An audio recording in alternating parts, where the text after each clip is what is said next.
आज के इस वीडियो में मैं आप लोग को डिवाइडेड सर्किट के बारे में बताऊंगा। मोबाइल में डिवाइडेड सर्किट का यूज बहुत ज़्यादा किया जाता है और इसको बहुत लोग अच्छे से समझ नहीं पाते हैं। उनको थोड़ा बहुत नॉलेज होता है, लेकिन इसके बारे में डिटेल नॉलेज आज के इस वीडियो में दूंगा और एक एग्जाम्पल के थ्रू दूंगा ताकि आपको आसानी से समझ में आ जाए।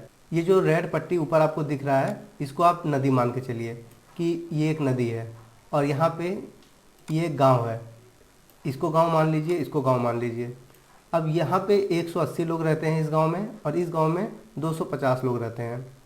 अब दोनों को पानी का ज़रूरत है, तो इस गांव में कोई पानी का समझिए रास्ता नहीं है और इस गांव में भी पानी के लिए कोई रास्ता नहीं है। तो उन्होंने क्या किया कि ये जो नदी जा रहा था, यहाँ से एक नहर बनाया और यहाँ पे एक बड़ा सा गड्ढा बनाया ताकि पानी का प्रेशर यहाँ पे कम हो जाए, और फिर यहाँ पे पतला सा एक रास्ता बनाया क्योंकि इनको 180 लोगों के लिए पानी चाहिए। तो अगर इससे ज़्यादा पानी जाएगा गांव में तो वो वेस्ट होगा, तो इसीलिए इन्होंने क्या किया कि पतला सा एक नहर बनाया और उसके बाद में फिर एक बड़ा सा गड्ढा बनाया ताकि यहाँ पे भी प्रेशर पानी का कम हो जाए, और फिर यहाँ से एक पतला सा नहर बनाया ताकि जितना पानी का इनको ज़रूरत है उतना गाँव में मिलता रहे। अब दूसरे गाँव का देखिए एग्जाम्पल, यहाँ पर 250 लोग हैं, तो इन्होंने भी इसी नदी से यहाँ से एक नहर बनाया और यहाँ पर एक बड़ा सा गड्ढा बनाया ताकि प्रेशर पानी का कम हो जाए। फिर यहाँ पे थोड़ा सा मोटा नहर बनाया। यहाँ देखिए, यहाँ पतला था लेकिन यहाँ इन्होंने थोड़ा सा मोटा बनाया क्योंकि यहाँ पे 250 लोगों का पानी का ज़रूरत है। तो उसके बाद में यहाँ पे भी इन्होंने एक गड्ढा बनाया बड़ा सा ताकि यहाँ पे पानी का प्रेशर जो है वो कंट्रोल में रहे, और यहाँ पे एक थोड़ा सा चौड़ा नहर बनाया। यहाँ देखिए, यहाँ पतला था क्योंकि यहाँ 180 लोगों को ही पानी का ज़रूरत था, और यहाँ पे इन्होंने थोड़ा चौड़ा बनाया है क्योंकि इनको 250 लोगों का पानी का ज़रूरत है। तो इस तरीके से इन्होंने बनाया, और बाकी यहाँ पे पानी जो इकट्ठा होता रहता है वो यहाँ से ग्राउंड में जाता रहता है, यानी एक नहर है दूसरा जो हमेशा बहता रहता है, तो उसमें जाके ये मिलता रहता है। अब बहुत सारे लोगों के दिमाग में ये सवाल आ रहा होगा कि उन्होंने ये दोनों गड्ढा क्यों बनाया। जो R1 R2 रजिस्टर होता है डिवाइडर सर्किट में, ये लगाने का क्या ज़रूरत होता है, ये क्यों बनाया गया। अगर चाहते तो यहाँ से डायरेक्ट पानी यहाँ तक आ जाता, लेकिन इसमें एक नुकसान होता। मान के चलिए कभी बाढ़ आ जाता, तो बाढ़ आने की स्थिति में यहाँ पानी का प्रेशर ज़्यादा होता और इसका दो नुकसान होता। सबसे पहला तो ये नहर टूटने का डर रहता प्रेशर की वजह से, और दूसरा ये गांव जो है ये बह जाता। अगर बाढ़ का प्रेशर ज़्यादा होता तो ये पूरा गांव बह जाता, यानी कि आईसी जो है वो ख़राब हो जाता। तो इसीलिए इन्होंने क्या किया कि ये नहर बनाया, और नहर बनाने के बाद में यहाँ पर एक गड्ढा कर दिया। अब पानी जब यहाँ पे आएगा प्रेशर के साथ, यहाँ पे पानी का प्रेशर कम हो जाएगा। उसके बाद में यहाँ पे इन्होंने पतला एक नहर बना दिया ताकि पानी का प्रेशर और कम हो जाए, और फिर एक और नहर यहाँ पे बना दिया ताकि यहाँ पे पानी इकट्ठा होता रहे।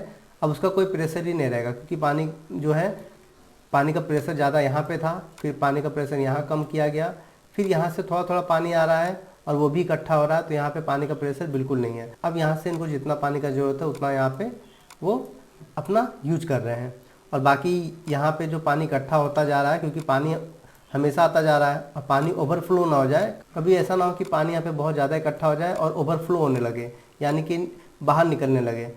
तो उस वजह से इन्होंने क्या किया कि यहाँ पे एक नहर बना के ग्राउंड के साथ में जोड़ दिया ताकि पानी हमेशा यहाँ से थोड़ा थोड़ा निकलता रहे, तो इसके ऊपर प्रेशर ना पड़े, इसीलिए यहाँ पे इसको ग्राउंड कर दिया गया है। तो मोबाइल के बोर्ड में बहुत बार ऐसा होता है कि एक सप्लाई जा रहा होता है और उसी में से 3-4 सप्लाई निकाल के आईसी में लगा दिया जाता है, तो उसको वोल्टेज को कम करने के लिए डिवाइडर सर्किट का यूज किया जाता है। अब ये 5 वोल्ट है, तो यहाँ तो 5 वोल्ट का इसको ज़रूरत नहीं, इसको 1.8 वोल्ट का ज़रूरत है। तो इसको डिवाइडर सर्किट के थ्रू इसका जो प्रेशर है वोल्टेज का उसको कम करके यहाँ पे 1.8 वोल्ट दे दिया जाता है।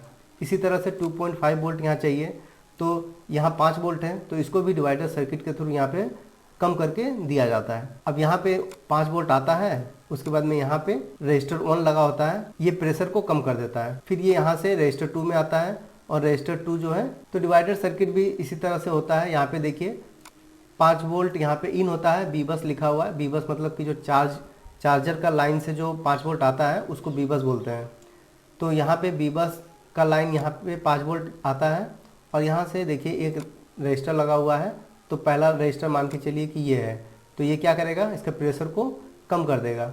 उसके बाद में यहाँ पे एक दूसरा रजिस्टर लगा हुआ है, तो ये दूसरा रजिस्टर क्या करेगा, प्रेशर को और कम करेगा।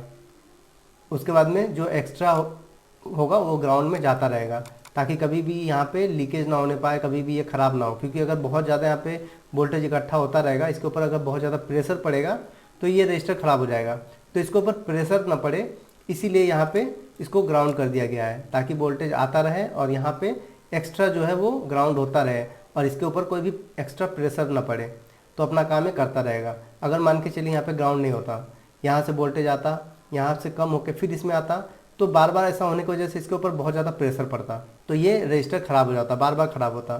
तो इसीलिए यहाँ पे ग्राउंड कर दिया गया है, ताकि यहाँ से थोड़ा थोड़ा करके यहाँ पे ग्राउंड में जाता रहे और इसके ऊपर लोड ना पड़े। डिवाइडर सर्किट में हमेशा आपको अलग अलग वैल्यू का रजिस्टर देखने को मिलेगा। ऐसा नहीं कि हमेशा आपको एक ही वैल्यू का रजिस्टर देखने को मिलेगा। जहाँ पे जिस आईसी को जितना रिक्वायरमेंट होगा उसी हिसाब से वहाँ का प्रेशर कम करके आईसी को दिया जाता है। तो मान के चले कि इस आईसी को 1.8 वोल्ट का ज़रूरत है तो उसी हिसाब से रजिस्टर लगेगा। अगर इसको 2.5 वोल्ट का ज़रूरत है तो उस हिसाब से लगेगा। किसी को 0.5 का ज़रूरत होता है कहीं कहीं पे, तो उस हिसाब से वहाँ पे लगाया जाता है। तो डिवाइडर सर्किट में आपको अलग अलग वैल्यू का रजिस्टर देखने को मिलेगा। ऐसा नहीं कि यहाँ पे 330 के का रजिस्टर लगा हुआ है तो और यहाँ पे 39 के का लगा तो आपको हर जगह यही मिलेगा, ऐसा नहीं होता है। अब यहाँ पे देखिए बोर्ड में कैसे पहचानेंगे आप। यहाँ तो आपने पहचान लिया कि इस तरीके से डिवाइडर सर्किट बना होता है। बोर्डनियो में जब आप देखेंगे तो आपको इसी तरीके से दिखेगा, लेकिन जब बोर्ड में देखेंगे तो यहाँ पे देखिए आपको समझ में नहीं आएगा कि डिवाइडर सर्किट है कौन सा। तो अगर सबसे पहले आप पता कर लीजिए कि कहाँ पे लगा हुआ है। मान के चलिए आपने बोर्डनियो से चेक किया और आपको ये और ये दोनों कंपोनेंट जो है डिवाइडर सर्किट पता चल गया। रजिस्टर 1 है, कौन सा रजिस्टर 2 है। इसमें दो रजिस्टर होता है, जैसे ये रजिस्टर 1 है और ये रजिस्टर 2 है। तो कौन सा रजिस्टर 1 है कौन सा रजिस्टर 2 है ये कैसे पता चलेगा। जो सिरा ग्राउंड से जुड़ा होगा वो रजिस्टर 2 होगा, क्योंकि यहाँ पे देखिए रजिस्टर 2 में एक साइड जो है ग्राउंड से जुड़ा हुआ है। तो इस तरीके से आप पता कर सकते हैं। तो यहाँ पे 5 वोल्ट इन होगा, उसके बाद में यहाँ से निकल के इसमें जाएगा और यहाँ से ग्राउंड होगा